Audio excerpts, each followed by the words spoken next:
कि बच्चे जब जवान हो जाए, बच्चियां जब बालगा हो जाए, तो वक्त पर उनकी शादी, वक्त पर उनका निकाह। बच्चे बड़े हो गए, बालिग हो गए, जवान हो गए, मां बाप शादी नहीं कर रहे हैं। अगर बच्चा गुनाह में मुलविस हो गया, बच्चा अगर गुनाहों के दलदल में मुब्तला हो गया, तो उसके जिम्मेदार उसके मां बाप। जो बच्चा गुनाह कर रहा है, गुनाह उसे भी हो रहा है और मां बाप भी उस गुनाह में शामिल। इसलिए जब बच्चे बालिग हो जाए, जवान हो जाए, तो वक्त मुकर्ररा पर शादी कर। सरकार दो आलम सल्लल्लाहु अलैहि वसल्लम ने इरशाद फरमाया, निकाहो निस्फुल ईमान, निकाह करना आधा ईमान। आज इंसान निकाह को मजाक बना रखा, हालांकि निकाह करना हुजूर की सुन्नत। अगर इंसान निकाह को सुन्नत के मुआफिक करे तो अल्लाह उसे सवाब अता फरमाता है, नेकियों से मालामाल कर देता है। अगर इंसान में, अगर शादी में, अगर निकाह में खुराफात कामों को जन्म दिया जाए, खुराफात रस्मों को जन्म दिया जाए, तो घर के लोग गुनहगार। शादी जो बाबरकत थी, उस बाबरकत शादी में गलत कामों को करके उस शादी को बेबरकत बना डाला है। मैं कहना चाहूंगा, अरे हाजी नगर के मुसलमानों, आप जब शादी कर रहे हो बच्चों की, तो 3-4-5 दिन पहले बाजा लाने की कोई जरूरत नहीं। जिस दिन महफिल कर रहे हो उस दिन बाजा लाओ, और जब बाजा लाओ तो उस बाजे में कुरान की तिलावत बुलाओ, नात खाने बुलाओ, नात बुलाओ, तकरीर बुलाओ। लेकिन आज इसका बरस काम हो रहा है, उल्टा काम हो रहा है। शादी के मौके पर आज नौजवान भी नाचते हैं, लड़कियां भी नाचती है, औरतें भी नाचती है, मर्द हजरात भी नाचते हैं, कुछ बूढ़े हजरात भी झूमते हैं। अरे लोगों, मरना सबको है, मौत यकीनी है, नबी की सुन्नत है शादी।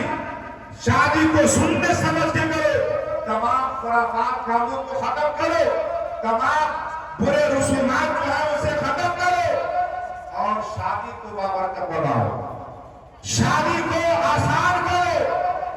आप जहेज का मुतालबा जोरों शोर पर है। हर बेटा वाला ये चाहता है कि मैं 2-4-5 लाख रुपया दूं बेटे वालों से। जब तक पैसा नहीं लेता, जब तक गाड़ी नहीं लेता, उसका दिल नहीं भरता, उसे सुकून नहीं मिलता। याद रखो, कहीं ऐसा ना हो कि आप जबरन जो दहेज का मुतालबा करते हो, जबरन आप बेटी वालों से गाड़ी तलब करते हो, 2-4 लाख रुपया मांगते हो। याद रखो, ये माल, ये जहेज का जो वो माल है, वो माल है, ये कहीं ऐसा न हो कि घसीट कर आपको जहन्नम में ले जाए। हराम कामों से बचो, हमेशा अच्छे अच्छे कामों को अंजाम देने की कोशिश करो। अल्लाह ने आपको साहिब ईमान बनाया, ईमान की दौलत को सर्वत अता की है, ईमान जैसी कीमती शय अल्लाह ने आपको अता की है। तो आपको चाहिए ये था कि हम हर बुरे कामों से बचें और हर अच्छे कामों को अंजाम दें। इसमें कामयाबी है, इसमें भलाई है। अगर आप मुसलमान हैं मगर आप बुराई से नहीं बचते, झूठ से नहीं बचते, गीबत से नहीं बचते, चोरखोरी से नहीं बचते, हर तरह की बुराई में लगे रहते हैं, तो याद रखिए जहन्नम में जाने के लिए भी तैयार रहिए। आप अगर मुसलमान हैं तो तमाम बुरे कामों को छोड़िए और तमाम अच्छे कामों को करने के लिए तैयार रहिए।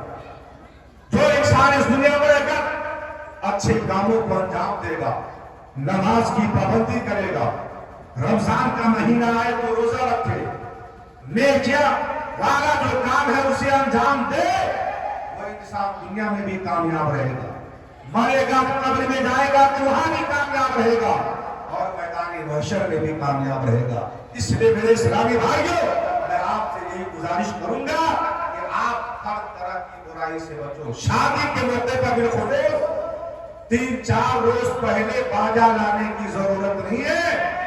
आप लोगों को बुरा बाजा लाकर बुराई की दावत देते हैं।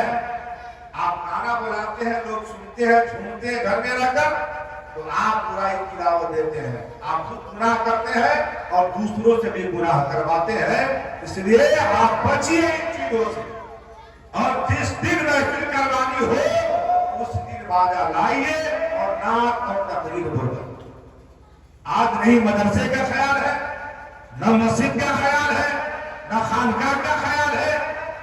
इंसान जब बाजा लाता है तो एक वक्त भोजपुरी गाना लगाता है, लगता है कि भोजपुरी गाना बुलाएंगे तो हम डायरेक्ट जन्नत में चले जाएंगे। हजरात सुनिए, ये सब घसेट घसेट कर तो हम मिले जाएगा। इसलिए बचिए, हर गाना से बचिए, ना वो हिंदी गाना हो या भोजपुरी हो। आप गाने से बचिए, न सुनिए, न अपने बच्चों को सुनने दीजिए। आज बाप ही अगर गुनाह में लगा रहेगा, बाप ही झूठ बोलेगा, बाप ही शरीयत से हटकर काम करेगा तो बेटा क्या रहेगा, पड़ा रहेगा। इसलिए घर के सरगना को चाहिए कि पहले हम सुधरे, अपने अंदर सुधार लाए। अगर घर का सरगना, घर का सरदार अगर संभलता है, सुधर जाता है, तो बेटा भी देखकर संभलता है, बेटी भी देखकर संभल जाती है, घर के दिगर अफराद भी संभल जाते हैं। इसलिए मेरे इस्लामी भाइयों, अगर आप चाहते हो कि घर का माहौल अच्छा हो तो पहले सरगना जो घर का है उसे अच्छा करना पड़ेगा, उसे नेक करना पड़ेगा। अल्लाह ताला की बारगाह में मैं दुआ करता हूँ कि परवरदिगार अल्लाह तमाम मुसलमानों को जुमला खुराफात कामों से बचने की तौफीक अता फरमाए और तमाम मुसलमानों को मज़हब इस्लाम के मुताबिक दुनिया में जिंदगी गुजारने की तौफीक अता फरमाए। वमा अलैना इल्ला